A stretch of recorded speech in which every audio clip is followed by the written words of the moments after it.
Today is 9th May, the day when Russia celebrates victory. Its victory over Nazi Germany in the Second World War. A victory which is also celebrated by many people around the world, including, by the way, myself. I would like to wish everybody who celebrates Victory Day, both in Russia and around the world, a very happy Victory Day today. I say that, of course, it is a Victory Day that is being celebrated or commemorated in war, another war in Europe. I hope that war comes to a resolution soon, but regardless of that, that should in no way detract or take away from the importance of commemorating that far greater war that took place in the 1940s, a war in which unequivocally the good side won and the bad side lost. And had the bad side won that war, well, the results would have been unimaginable and terrible. Now, saying all of this, a number of further points need to be made. Secondly, lots of nations, lots of countries contributed to the victory in 1945, and in no case should one detract from that. Having said that, there is no doubt at all that the Soviet Union and Russia, which was of course at that time one of the constituent republics of the Soviet Union, its core constituent republic, made by far the biggest single contribution to the defeat of Germany. And this contribution came at an enormous sacrifice on the part of the Soviet and Russian people. The official estimate now is that 27 million people lost their lives, a number which is almost beyond imagination. At least it is beyond my imagination. It means that there is not a single family in Russia today which is not directly affected by the war, even if obviously the war, the Second World War, what the Russians call the Great Patriotic War, is slowly fading or perhaps departing further into the past.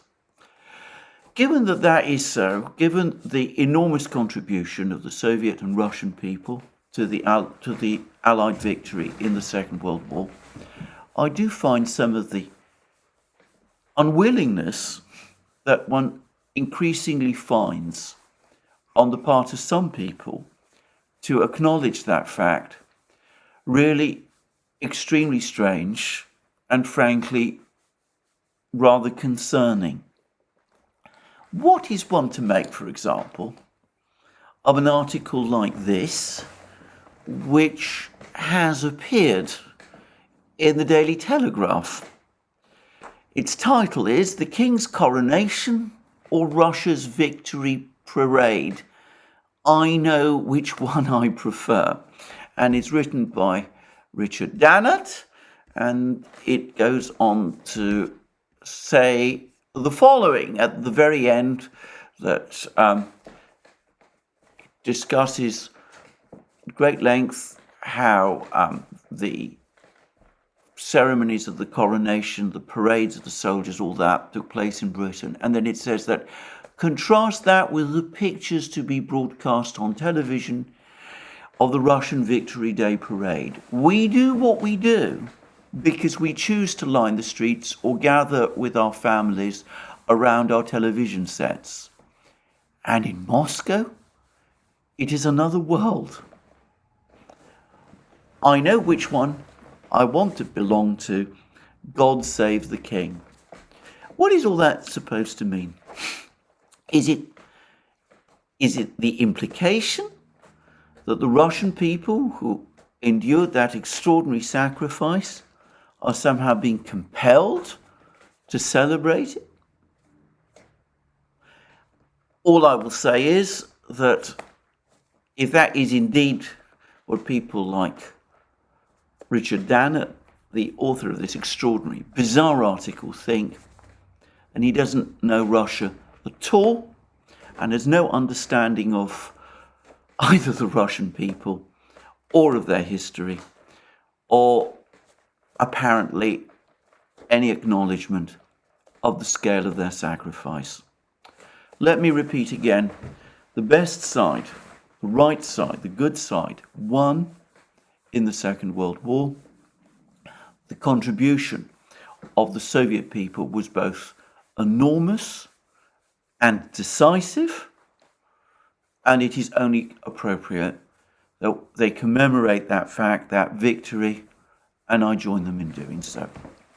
Let's now turn to the events of today. Now, there was a lot of speculation over the last couple of days that something would happen, that the Ukrainians would do something to disrupt the Victory Day celebrations in Moscow.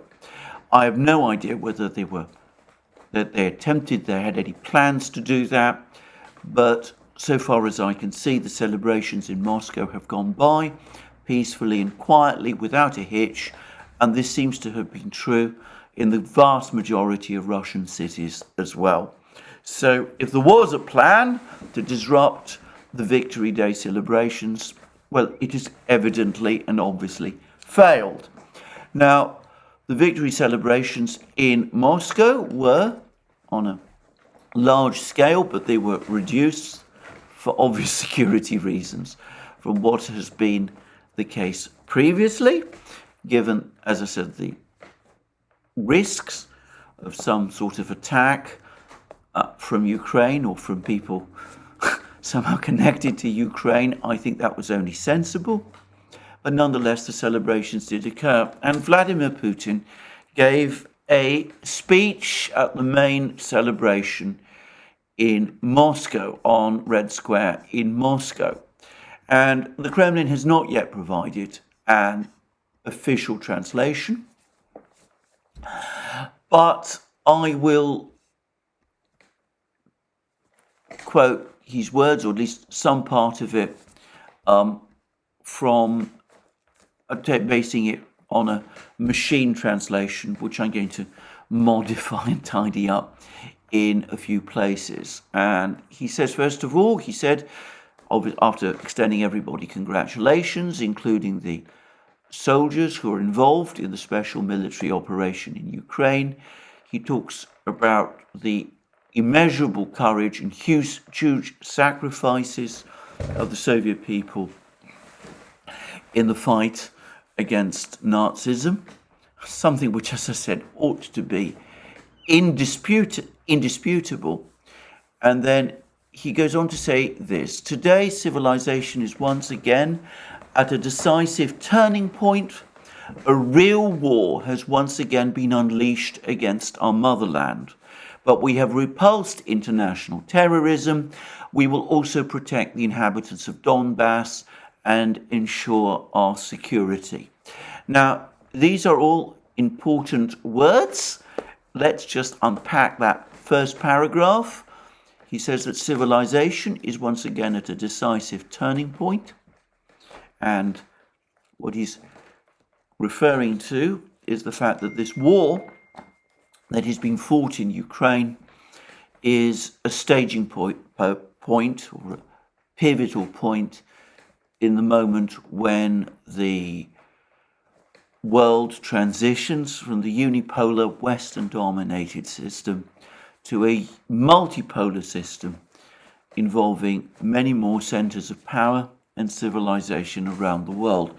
He's quite explicit about all of that later in his speech, and as we will see, he draws certain parallels between the thinking of Western elites, and he's very careful to make it clear that it's the Western elites that he's talking about, and the thinking of Germany's leaders in the period before and during the Second World War. And then, of course, he also says that a real war has once again been unleashed against our motherland.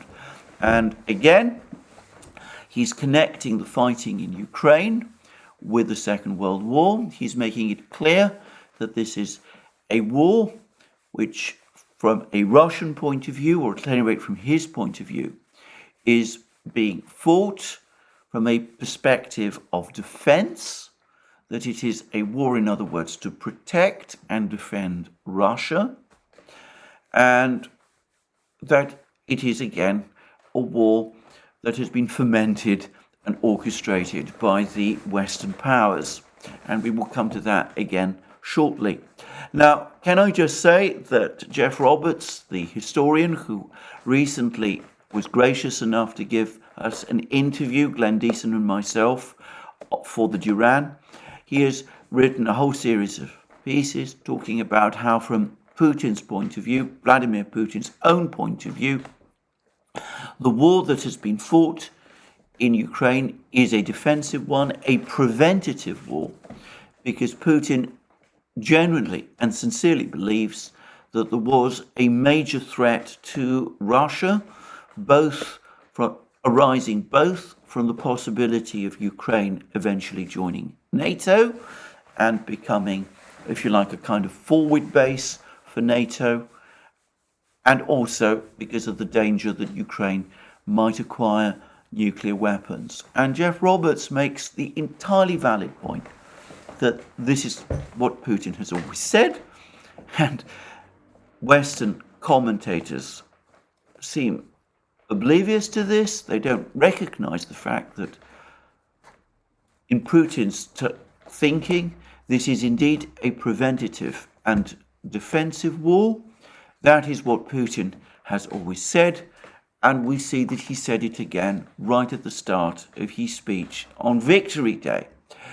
And then note that he says we have repulsed international terrorism. And of course what he's referring to here again is the jihadi insurgency that started in Chechnya in the 1990s, spread across the entire northern Caucasus, launched attacks deep inside Russia, including in Moscow itself.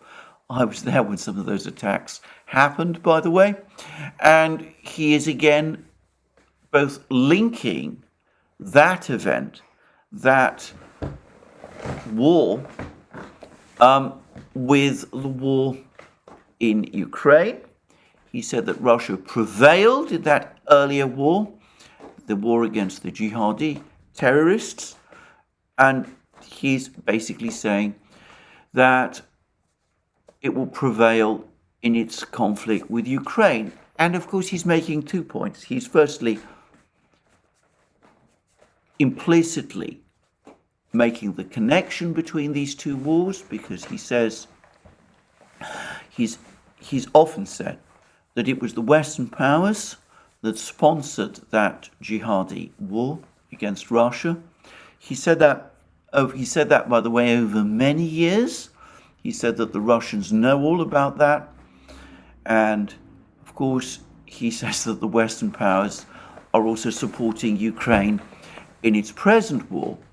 But, of course, his point about international terrorism is intended to highlight also the fact that just as the jihadi fighters in the Caucasus launched terrorist attacks across Russia, so today Ukraine is doing the same thing, only it must be said so far on a much less effective scale.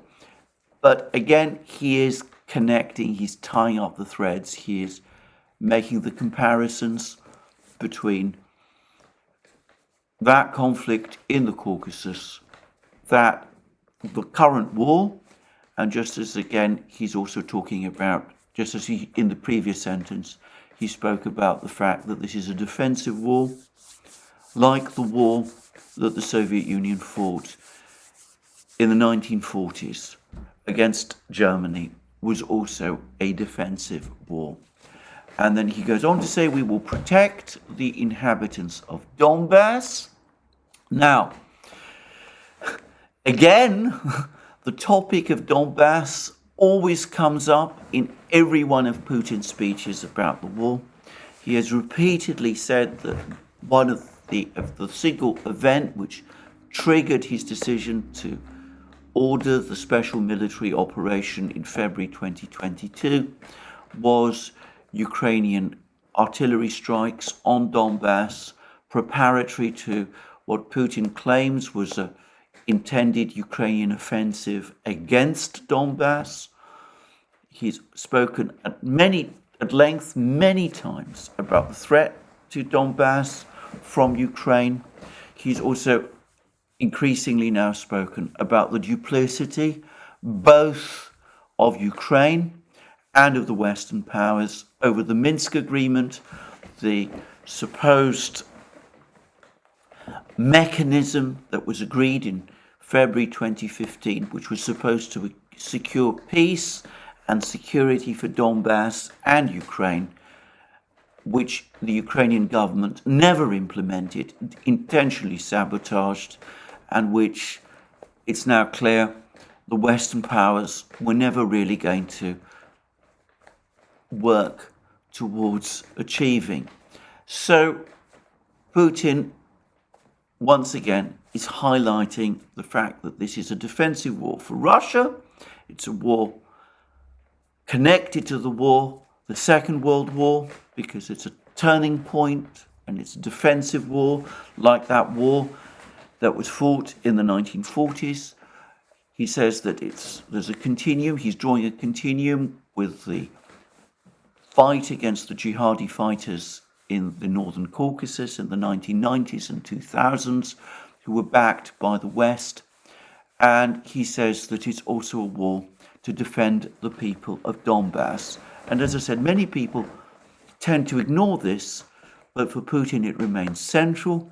He has never stopped talking about Donbass, even though many other people, I've noticed, have largely forgotten that the war, to a great extent, is about Donbass. And lastly, in that paragraph, he says that it is also a war to ensure our security. And here I come back to what Jeff Roberts has been saying. It is, for Putin, a war about the security of Russia. He's made that, again, clear many times. He is emphasizing it. He's saying it once more. He feels that he had no option but to order the launch of the special military operation when he did. Perhaps he's not aware of Machiavelli's famous dictum that if you delay a war, you do so almost invariably to your disadvantage. But that's clearly his own thinking about this particular war. So, as I said, a very interesting passage. And then he goes on to say this, which is about Russia's general attitudes. He says that for us, for Russia, there are no unfriendly, hostile people, either in the West or in the East. Like the vast majority of people on the planet, we want to see a future of peace, freedom, and stability. So he is repudiating, in every conceivable respect, claims such as we're getting at the moment, by the way, in Europe. Chancellor Scholz has talked about the displays of tanks and weapon systems on Red Square. By the way, I understand that there was only one solitary tank on Red Square today, and that was a Soviet-era, 1940s era T-34. But I haven't seen the film of the celebration. But anyway, Putin actually is going out of his way to refute that. He is saying that far from wanting to expand the war, far from wanting to threaten anyone, the Russians want peace. They don't believe that people in the West or in the East, ordinary people, are fundamentally unfriendly or hostile to themselves. They want peace. They're not threatening anybody. They're defending themselves in Ukraine. And that is all that this war is about. And that if this war is either won or settled on a satisfactory basis, then Russia will pursue policies of peace, freedom, and stability. Notice the word stability, rarely spoken in those terms in the West, but for Putin, and I suspect for many Russians who witnessed enormous political instability in their history, stability is a precondition for peace. And without stability, peace and freedom are unachievable. And of course, Putin and the Russians will not just be talking about internal stability, but also stability, predictability in international relations. A proper balance of power, a strong system of international law, strong institutions, international institutions to keep the international system operating, a key role for the United Nations, a global concert of powers with none of the messianism, the exceptionalism that we have seen in recent years. And then Putin goes on to make exactly the last point. We believe that any ideology of superiority is inherently disgusting, criminal, and deadly. However, the Western globalist elites, notice his careful use of the word globalist. It's not just the Western elites, it's the Western globalist elites, still talk about their exclusivity, pit people and split societies, provoke bloody conflicts and upheavals, sow hatred, Russophobia, aggressive nationalism, and destroy family traditional values that make a person a person. And all in order to continue to dictate, to impose on the peoples their will, their rights, rules, and in fact a system of robbery, violence, and suppression. Well, very powerful words. And what Putin, again, is doing, though he's doing it very subtly, is that he is saying that there is a kind of continuum between the exceptionalist policies of the West today, with their implicit claims of Western superiority over other societies, and the overweening claims made by the German leadership, by the Nazis, at the time of the Second World War. And he says that just as those claims made in the 1940s were a recipe for extraordinary violence and cruelty and oppression, so these same claims of superiority today lead in the same direction. Unless anybody have any doubt about that, he then says so quite straightforwardly in his next sentence. They, and he means the Western globalist elites, seem to have forgotten what the insane claims of the Nazis for world domination led to. They forget who defeated this monstrous total evil, who stood up as a wall for their native land and did not spare their lives for the sake of the liberation of the people of Europe. Now, as I said, he's making a direct connection between the globalist elites in Europe and the Nazis. I think some people in Europe, some of the Western elite leaders, will probably be very offended by that connection, but it is one that Putin is making. And it has to be said that some of the comments of people like, say, Josep Borrell, who'd spoken about Europe as this peaceful garden surrounded by this threatening jungle, do play very well into Putin's arguments about Western belief in superiority. Anyway, he's making a connection between that and the disastrous policies of the Nazis and their overweening claims. And he's, again, not so subtly reminding the leaders of the West that just as it was the Russians who smashed German claims of inherent superiority, in the 1940s. So they're in a position, so they already willing to do that. The Russians are willing to do that today.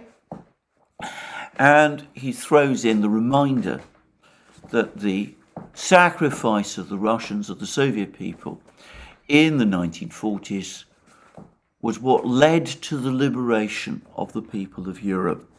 And that, of course, again, is a strong repudiation of some of the practices that have been taking place in Europe over the last year especially, but in some parts of Eastern Europe even before.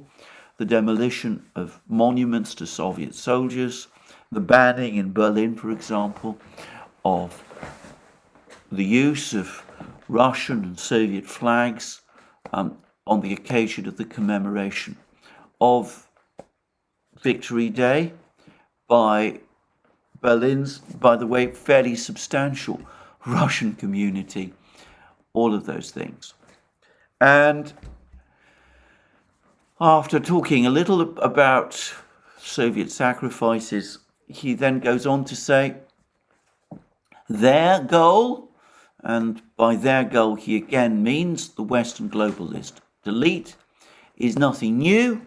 It is to achieve the collapse and destruction of our country, cross out the results of the Second World War, finally break the system of global security and international law, and strangle any sovereign center of development.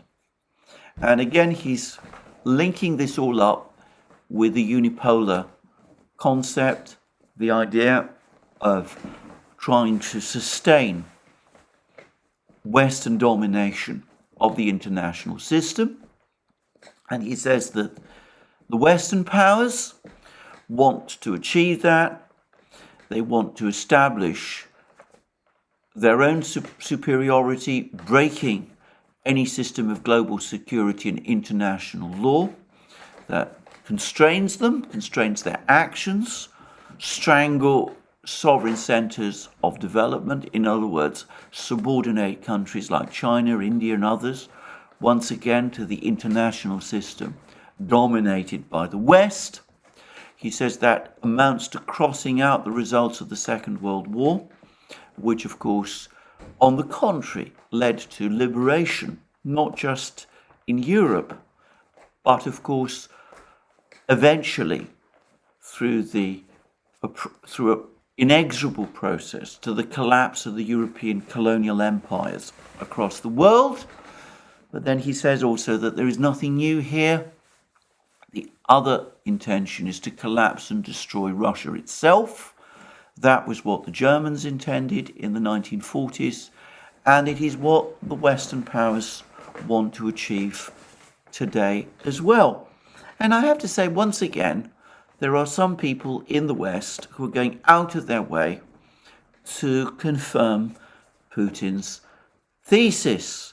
There's all sorts of think tanks and papers which have appeared recently, and not even that recently, there's been a sort of subcurrent of this, talking about the breakup of Russia. It's always referred to as the decolonization of Russia, disregarding the fact that the overwhelming majority of people who live in Russia are ethnic Russians, and many of those who don't, who are not ethnic Russians, still feel a strong loyalty to Russia itself. But anyway, he is again connecting all of that with the well-known policies of the Germans, of the Nazis in the Second World War, who also sought the breakup of the Soviet Union and of Russia itself.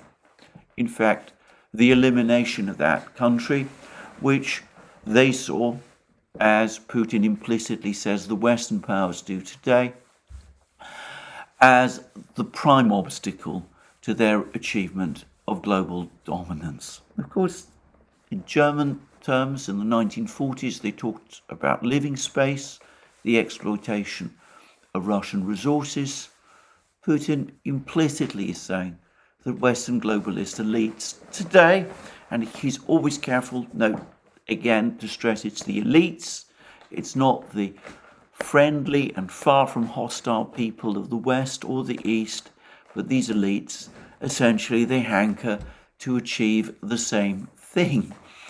And then he talks about how all of this leads to tragedies. Exorbitant demand, ambitions, arrogance, and permissiveness inevitably turn into tragedies. And this is precisely the reason for the catastrophe that the Ukrainian people are now experiencing. They have become hostage of the coup d'etat and regime imposed upon them by their Western masters, which has turned them into a bargaining chip for the implementation by their Western leaders of their cruel, selfish plans. So the Ukrainian people are being used. This isn't really a war being fought about Ukraine. The Western governments who claim to be supporting Ukraine are simply being cynical. They're using Ukraine. Their real objective is the destruction of Russia, and that this war is really all about that. So that's what Putin is saying. Now, he says an awful lot more to say. He says, for example, that in Russia, the memory of the defenders of the fatherland is sacred. And he also speaks, again, very carefully about how we pay tribute to the members of the resistance who bravely fought against Nazism, to the soldiers of the Allied armies of the United States, Great Britain, and other states. We remember and honor the feat of Chinese soldiers in the battle against Japanese militarism. So people like Lord Dannett, I'm sorry to come back to him, maybe I'm picking on him rather unfairly, but the writer of that extraordinarily crass article in the Daily Telegraph, he apparently can't very well remember what the Russian people experienced during the Second World War, but Putin is careful to show that he does remember that in the Second World War, the Russian people, the Soviet people, fought alongside the resistance in Europe, people who made up the resistance in Europe, but also the armies of the United States, Great Britain, and other states. They are not forgotten, not by Putin, not by Russia, whatever reciprocal forgetfulness exists in the West. And I mentioned that many people in the West seem to be I've mentioned many times that many people in the West seem to be oblivious of China's contribution to the victory in the Second World War. Putin is not. He goes on to talk about the fact that he honors the feat of Chinese soldiers in their battle against Japanese militarism. And then he goes on to say, I'm convinced that the experience of solidarity and partnership during the years of fighting a common threat is our invaluable heritage. And by that, he is being inclusive. He's talking about the Western powers, the people who fought in the Western armies against the Nazis in the Second World War. And he also, of course, means the Chinese. And then he says, a strong support right now when an irreversible movement towards a more just, multipolar world based on the principles of trust and indivisible security, equal opportunities for the original and free development of all countries and peoples is gaining momentum. So again, you see that for Putin, the wheel has turned full circle, just as the Russians fought against a certain type of unipolarity in the 1940s, based on an extreme conception of Western European exceptionalism, an exceptionalism within Europe itself. So he says that the Russians are again fighting against another form of unipolarity today, perhaps a less virulent and extreme form, but nonetheless one that is also based upon conceptions of Western superiority. And he says that the outcome, the goal, the objective is the same as the one that existed in the 1940s, a multipolar world. He uses that word, multipolar, based on principles of trust and indivisible security. In other words, every country must feel secure within its own borders. Every nation must feel secure within its own borders. There must be equal opportunities for every country, no privileging of some countries at the expense of others, and opportunities for original and free development of all countries. They must not, in other words, be constrained or controlled or directed by some self-proclaimed superior power which imposes upon them its own social and political models, its own ideas of social and political and economic progress. So, a very interesting speech, one in which Putin actually packs an awful lot into very, very few words. Of course, he had much more to say. This is only a part of his speech, though it's, to a great extent, the greater part. One of the most interesting passages, one of the interesting further passages that he makes is that he says, we're standing on Red Square on the land that remembers the combatants of Yuri Dolgoruki and Dmitry Donskoy, the militiamen of Minin and Pozharsky, the soldiers of Peter the Great and Kutuzov, the parades of 1941 and 1945.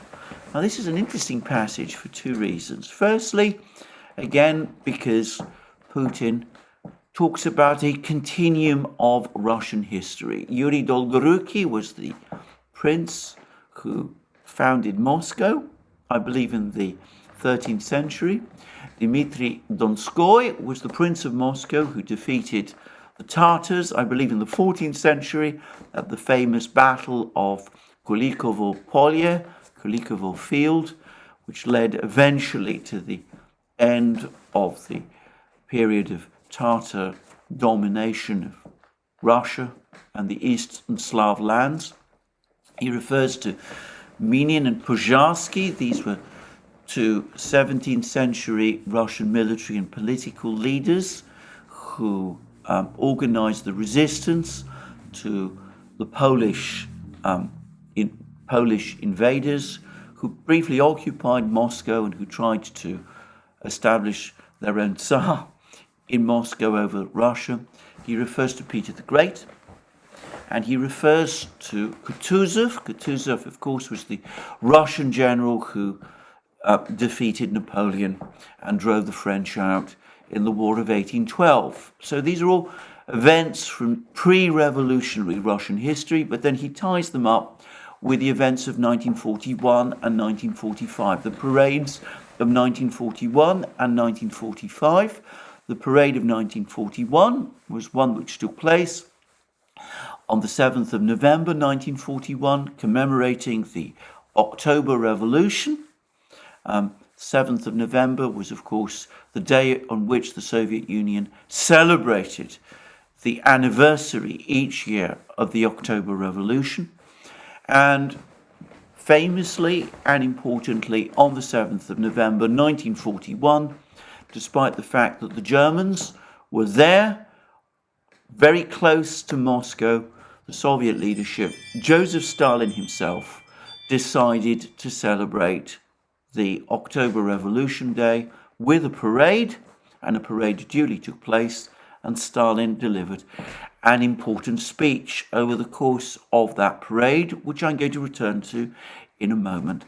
And then the other parade that Putin is referring to is the parade of 1945. This is a parade that took place, again I speak, I think from recollection, I believe it was in July of 1945, or it might have been in June, I'm not absolutely sure, but it was the famous parade, in pouring rain, by the way, that the Red Army held in Red Square in 1945, celebrating the Soviet victory over Germany. And of course, the Soviet soldiers in that parade were led by Marshal Zhukov, who was the lead commander of the Soviet army during the Second World War.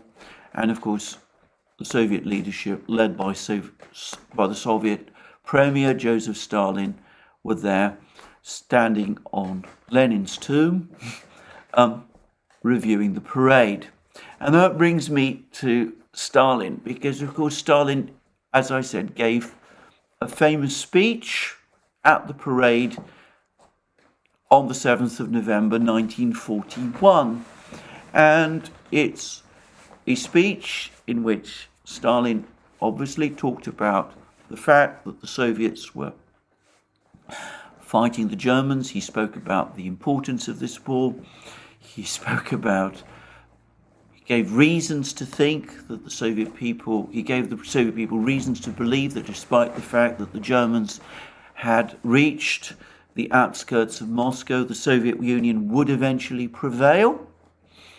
And he also reminded the Soviet people in that parade, in that speech delivered on the 7th of November of 1941, of various military heroes of Russia's past. And amongst those heroes that Stalin mentioned, Dmitry Donskoy, Minin and Pozharsky, and Kutuzov. He did mention some others. He mentioned Suvorov, for example, who for some reason I noticed Putin has not mentioned. But again, when Putin refers to Yuri Dolgoruki, whom from memory, by the way, I don't think Stalin did refer to, but when he refers to Yuri Dolgoruki, Dmitry Donskoy, Minin and Pozharsky, Peter the Great, whom Stalin also didn't mention, and Kutuzov, he's linking himself. He's in effect reminding people of Stalin's famous speech on Red Square on the 7th of November 1941. And we see that in this very same passage, Putin again is referring to the parade of 1941, so the comparison is explicit. And one of the points Stalin made in that speech in 1941 is that he explained very clearly to the Soviet people the nature of the enemy that they were facing, the nature of the Nazi regime that they were facing. And he also told the Soviet soldiers, remember, this is a speech made with the Germans literally at the gates, but he also told the Soviet soldiers that their mission would not finish with the liberation of their own country, but with the liberation of Europe from the Nazi yoke. So again, for Putin, he is completing the circle, just as in 1941, it was a war of liberation, not just for Russia or the Soviet Union, but for Europe and the world. So the fighting today in Ukraine is the same. It is a fight for Russia. It's a defensive war, as he explained earlier. It's a war to protect people in Donbass. It's a war to defeat terrorism, all of those things. But it's also a war of liberation, not just for the Russian people, but arguably for the whole world. This time, in the sense that Russia in the 1940s faced a hegemonic supremacist project, and it is facing the same today, and it is fighting both, and implicitly it will prevail against both. And of course, he ends the words, "During the Great Patriotic War, our heroic ancestors proved that there is nothing stronger, more powerful, and more reliable than our unity. There is nothing in the world stronger than our love for the motherland, for Russia, for our valiant armed forces, for victory. Hooray." So, very interesting speech from Putin on Red Square. As I said, relatively short speech, packed an awful lot in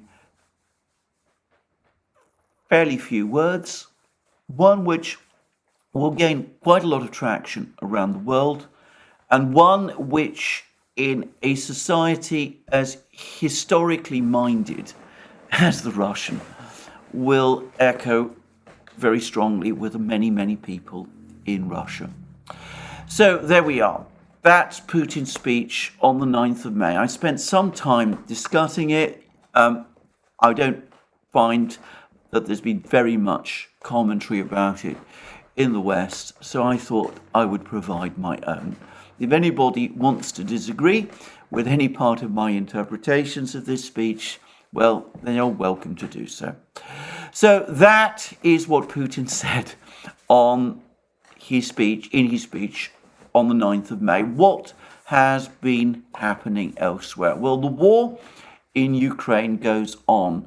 Prigozhin has now made more comments about the situation in Bakhmut. He said that the Wagner forces will remain in Bakhmut. He's once again complaining about ammunition. He says that he's been promised the ammunition, but that it hasn't arrived. But nonetheless, the Wagner forces advanced another 130 meters yesterday, that they're engaging in further advances, that they will certainly stay there for a few more days. He's apparently been critical of some unnamed brigade of the Russian regular army, which he said fled its positions so that the Wagner forces had to intervene again to stabilize the situation on the flanks. He's talking once more luridly about a potential Ukrainian counterattack in Bakhmut. But the long and the short of it is that the Wagner forces continue their advance in Bakhmut. And yesterday, as I discussed in my previous video, it seems that the buildings of the medical college were captured, a particular building which the Russians refer to as the nest. It's a sort of fortified position that the Ukrainians had, was also captured. There's apparently been very heavy bombing by the Russian Air Force of Ukrainian positions close to Bakhmut. That obviously continued. So still, the Russians, despite all of Prigozhin's protestations and complaints, continue their advance in Bakhmut. And he says that the Wagner forces will remain there for several more days.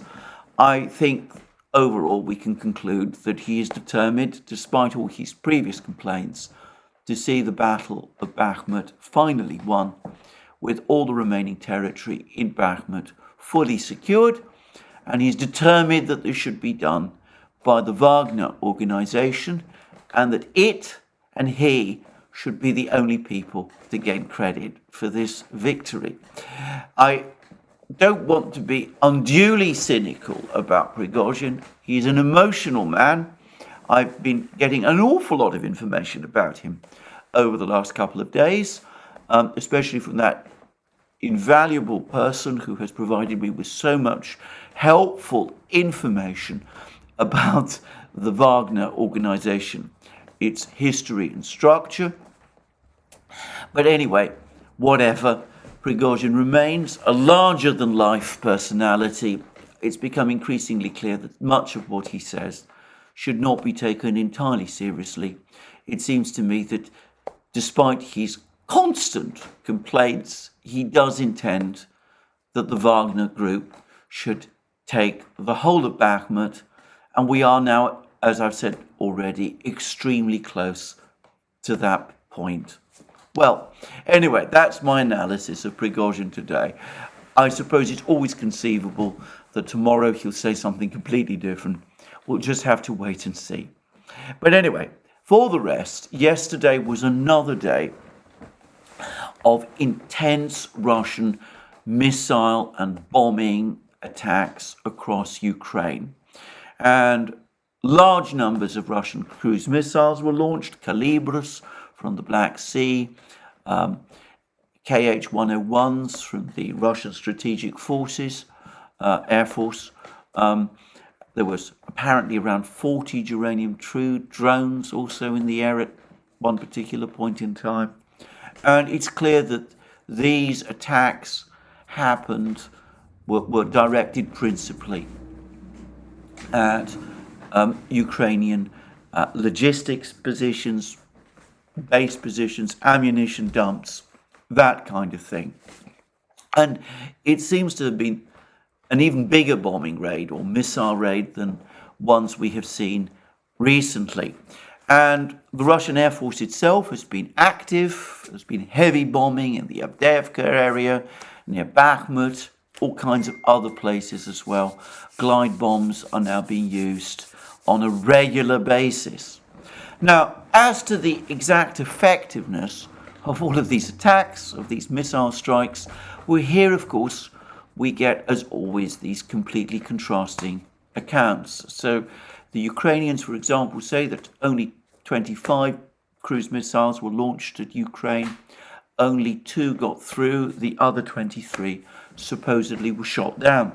The Russians, or at least some informal reports from Russia, suggest that the number of missiles launched was much greater, around 80.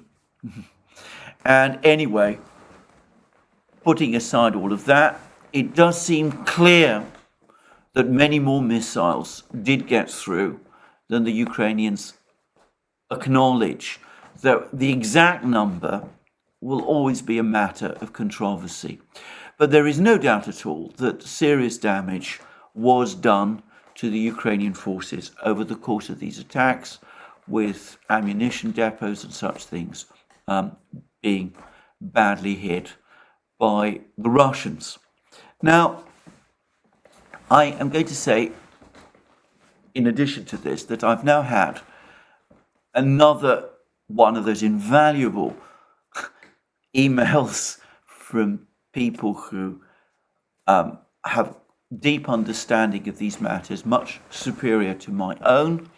A particular person who's corresponded with me, by the way, very helpfully in the past, has now written to me another long email. And this is a person with a military background.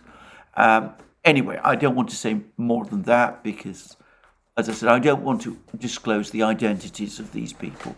But anyway, this person has researched very closely, far more closely than I have done, the topic of the use of S-300 surface-to-air missiles, anti-aircraft missiles, as missiles to be used, or potentially to be used, as ground attack missiles.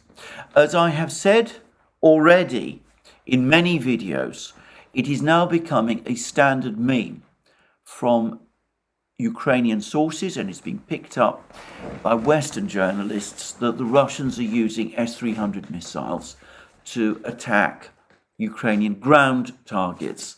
And I've expressed my own frank disbelief that this is the case, and my own view that the Ukrainians are doing that in order to evade the reality that some of these missiles that fall on civilian buildings are actually Ukrainian S-300 air defense missiles that would fall back to Earth after failing to hit their targets. Now, this person has looked into this in exhaustive detail. He's established that there is no record that the Russians ever considered adapting the S-300 missile system, at least the original, in its original form, into a ground attack missile. He's also pointed out that there's been skepticism that using that missile in that kind of way would serve much purpose. Its warhead is about 150 kilos, so it's relatively small. It could only be used against soft targets. And my impression is that these Russian missile strikes are not against soft targets. What this person has said, and I think this is reasonable and probably true, is that over the course of the autumn and for some time thereafter, the Russian air defense systems in southern Ukraine, in Zaporozhye, Kherson region, in Crimea and elsewhere, were having some difficulty shooting down HIMARS rockets. And it could be the case that some Russian S-300 missiles that were attempting to intercept HIMARS missiles missed their targets and fell to earth, perhaps lending support to this theory that the Russians were trying to use the S-300 in a ground attack capacity. And this person has pointed out that one of the major proponents of the story of the S-300 being used by the Russians in a ground attack way is the governor of Nikolaev, Mr. Kim, and much of this story appears to have originated with him. And if it was indeed the case that occasional stray Russian S-300 missiles missing HIMARS missiles falling to earth lent weight to this possibility, that might partially explain the origins of this story. And that all seems to me entirely plausible. But let me reiterate again, there is no evidence that the Russians are using the S-300 in a ground strike way. All claims that they are almost certainly wrong. I believe myself that there is now a concerted and organized campaign in Ukraine to make everybody think that, in order to, as I said, distract attention away from the fact that the S-300s that have been identified as causing damage to civilian buildings are almost certainly Ukrainian air defense missiles that have gone astray. And I think we should be very, very careful before we take these claims about the Russians using S-300 missiles as ground attack missiles. I think we should be very skeptical about those claims and frankly discount them. I personally do. Anyway, I want to take this opportunity again to thank this person for his research and for the extensive links he's provided, which have been extremely helpful in helping me to understand this issue. Now, what other things have been going on?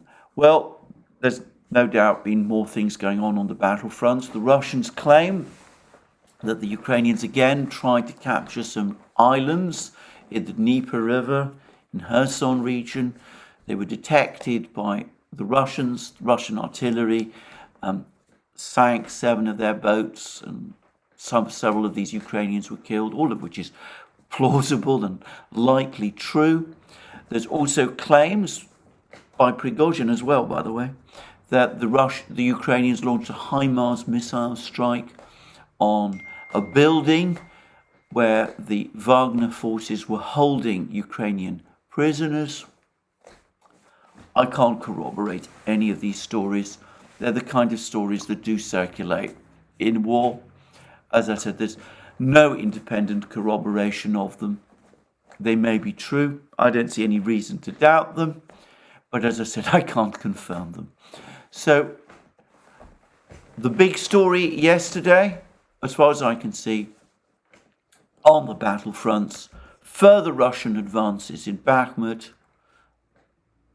heavy Russian missile and bombing strikes across Ukraine, no Ukrainian disruption of the Victory Day celebrations in Moscow. Of course, I don't know whether any were planned. And by the way, continued rumours about Ukraine starting its offensive.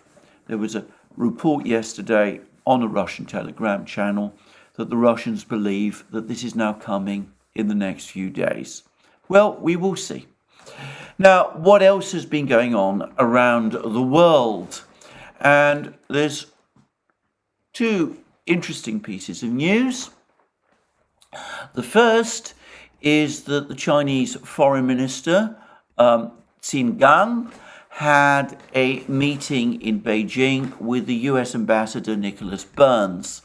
And some people, Bloomberg for example, think that this might be something of a breaking of the ice. The Chinese up to this point have been most unwilling to have contacts with senior officials of the US government. Xi Jinping won't agree to direct contacts with Joe Biden.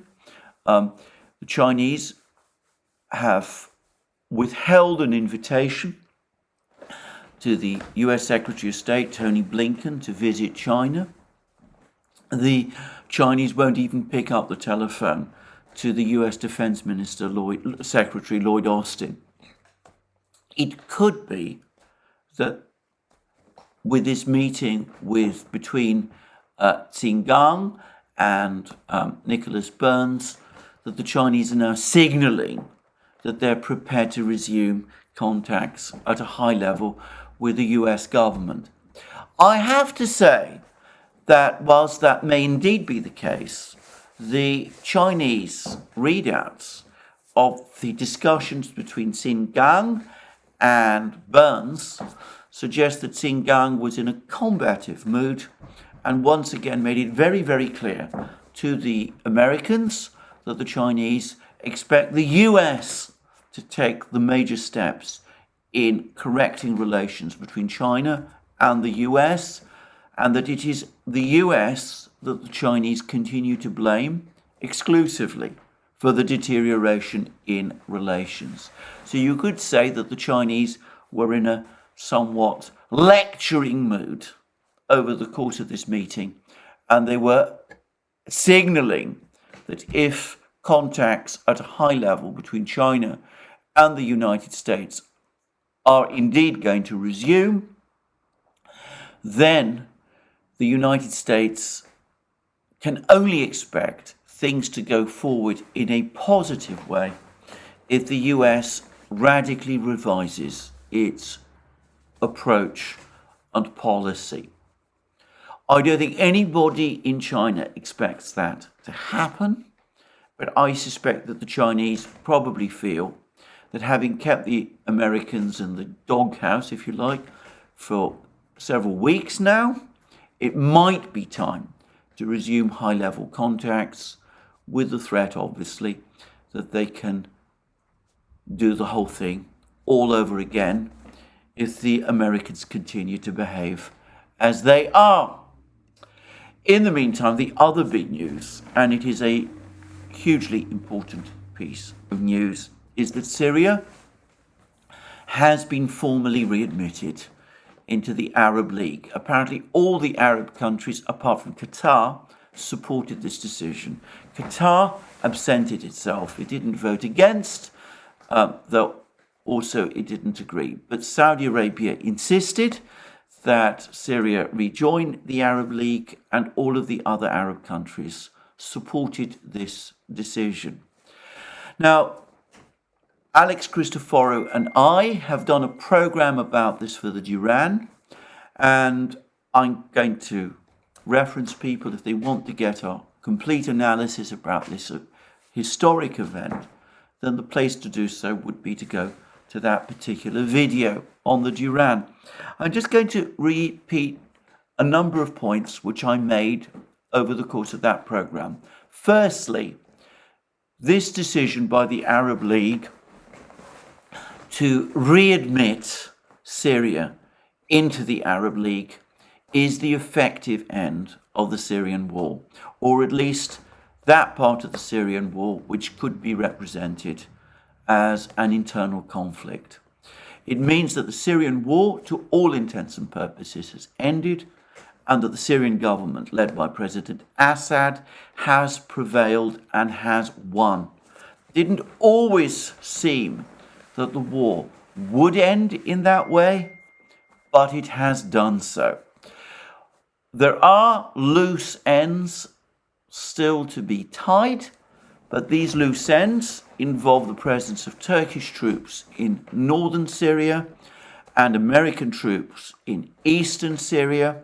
As far as the Arab League is now concerned, those troops are occupying Arab land. The Turks already have signalled that they want to go, and that is a consensus that extends right across Turkish politics. It is only a matter of time before the Americans leave also, even if that is not accepted or well understood in Washington. And on that topic, the Chinese have something to say.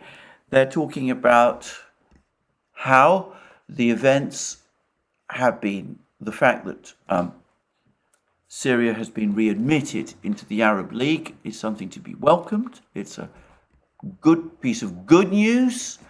But then Global Times, the English language voice very often of the Chinese government, has said that some people don't seem to be happy with this decision. And there's this rather interesting editorial about this on this very topic in Global Times. And it says this: from any point of view, Syria's return to the Arab League is a happy matter. But there are exceptions. The US and Britain openly express criticism and claim that Syria should not be readmitted.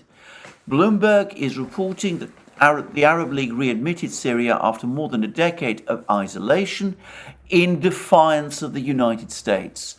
The Wall Street Journal claims that US influence is waning in the Middle East.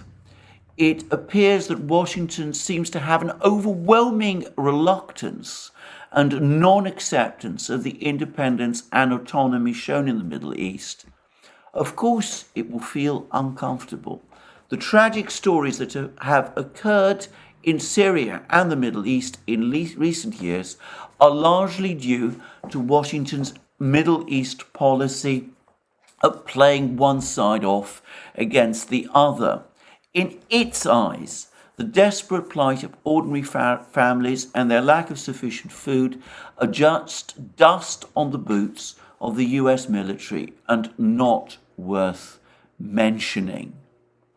And the article goes on to say that this whole affair points out that as American influence fades, peace is gradually returning to the Middle East, and that this perhaps gives a sense of how things in the Middle East are really shaping out. And it's quite strong language, and it also says that by taking the stance that it is taking, the United States is in fact, rather the West, and this is a direct quote, is isolating itself from the entire international community. So once again, we see the Chinese saying, and just to quote their exact words, once again proves that when the shadow cast by Washington becomes smaller, the dawn of peace becomes bigger. Quite an evocative expression in some ways. But the Chinese are positioning themselves. They say we stand for peace. We do not play people off against each other. We do not have a divide and rule policy. We want everybody to get on with everybody. It's the West that is the disruptor. It's the United States, first and foremost, by pursuing its hegemonic intentions, that is the primary cause of instability and of war. When the shadow cast by Washington becomes smaller, the dawn of peace becomes bigger. And of course, as multipolarity, going back to what Putin was talking about, as China and other centers of power, India too, are rising, so peace becomes stronger. Now, you can be cynical about these words coming from the Chinese. I know many people are. I'm not, by the way. I think that the Chinese have many views, but I suspect that at the moment, whatever eventually comes, they believe in what they're saying, if only because it suits them to do so. And people tend to believe in that which it suits them to say. But anyway, for the moment, regardless of what happens with China eventually, there's no doubt at all that these comments by the Chinese are much more in tune with international feeling, the global zeitgeist, if you like, than the continuing exceptionalist mood music that comes out of Washington.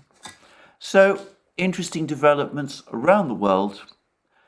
An interesting and important Victory Day celebrated in Russia. Peace dawning in the Middle East with, as Global Times says, the United States responding sourly rather than with pleasure. The war in Ukraine, however, goes on, with Bakhmut still being fought over. They're only in a few places now, and with rumours of this offensive continuing to be rife. Well, that's me for today. More from me soon. Just to remind you, you can find all our videos on our various platforms: Locals, Rumble, BitChute, ODYSEE, Rockfin and Telegram. You can also find you can also support our work via Patreon and Subscribestar, and by going to our shop and getting yourself the great things that you will find there: our magic mugs, our hats, our hoodies, our t-shirts, our sweatshirts, our rucksacks, our bottles, all those great things. And last but not least, please remember, if you've liked this video, to press the like button and to check your subscription to this channel. That's me for the day. Have a very good day. And again, if you're celebrating victory, know that I celebrate it with you, and have a very good day.